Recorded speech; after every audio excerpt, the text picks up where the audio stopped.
Basic microeconomics relies on a simple assumption. As the price of a good goes up, consumer demand for it goes down. This diagram plots that standard demand curve alongside a coefficient called price elasticity of demand. This value measures the specific intensity of the consumer's response to a change in price.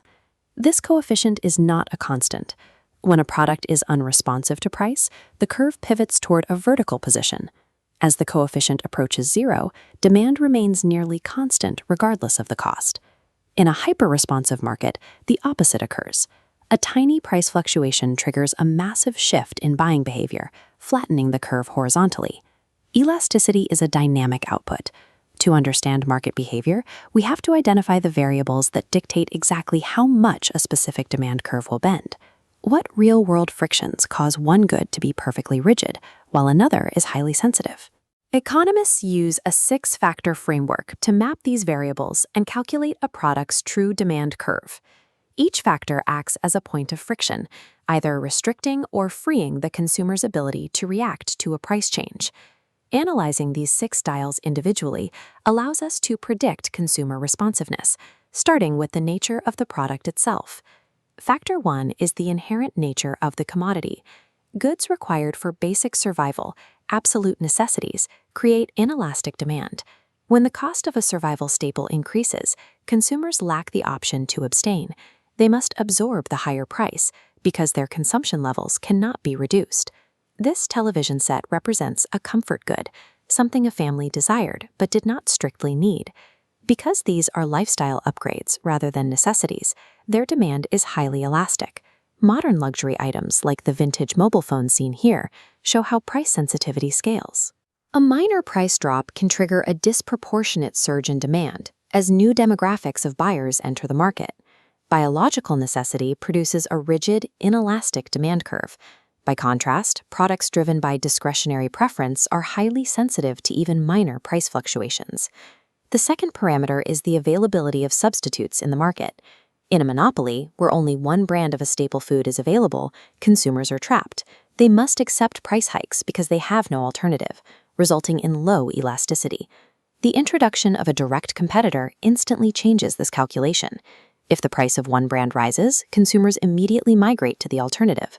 The more closely a substitute matches the original product's utility, the more aggressively consumers will abandon the higher-priced good. Elasticity is a measure of a consumer's exit strategy. A viable substitute is the primary mechanism that allows that exit. Factor 3 is consumer income. A price tag does not influence every buyer in the same way. High-income consumers often exhibit inelastic demand for status goods. They will purchase a desired product regardless of price, as the cost represents a negligible fraction of their total wealth. Conversely, low-income consumers operate with hyperelasticity. They are forced to track price fluctuations closely, often delaying purchases until a discount is available. This means a buyer's personal balance sheet can override broader market signals, bending the demand curve based on individual wealth. The fourth parameter is the absolute price level of the product. Large assets, like the vintage computer shown here, represented a massive capital expenditure. Expensive items are highly elastic because consumers will delay a purchase to save even a small percentage of the total cost. We see the same behavior in automobile showrooms. If prices spikes, buyers will halt their purchases and wait for the market to cool. Contrast this with cheap daily items like salt or matches. At a baseline price, milk is used broadly for drinking, making sweets, and feeding pets. If the price doubles, consumers are forced to prioritize. They immediately stop using the product for secondary, luxury purposes and restrict it to essential needs, like infant feeding. Demand drops sharply at first, but then hits an inelastic floor that consumers cannot go below. These commodities have a dual nature. They shed their elastic applications during a price shock to protect their inelastic core. The sixth and most powerful parameter is time. If the supply of kerosene for this stove were halted and households were given only 1 week to switch fuels, demand would remain inelastic.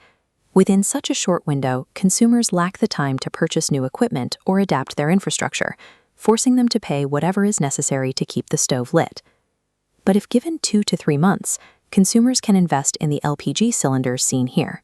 Given enough time, habits change and new equipment is purchased, which flattens the demand curve. Time dissolves friction. Even the most rigid markets eventually become highly elastic as the horizon for adaptation extends. These 6 parameters do not act in isolation, they compound. If we remove substitutes, shorten the time, and make the good a necessity, the demand curve locks into a straight, vertical line. If we extend the time and add substitutes, the curve collapses horizontally.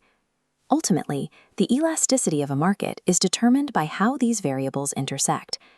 A change in one factor can be offset or amplified by another, shifting the overall sensitivity of the curve. In a high-energy agricultural trading pit, the price of a commodity is the visible result of thousands of individual constraints being weighed simultaneously. Analyzing these markets requires us to look past the price and evaluate the underlying pressures of income, utility, and time. The demand curve is not a rule imposed from above. It is the observable result of the specific conditions consumers are forced to navigate. Predicting demand is never just a calculation of price. It is a study of the human constraints that define the market.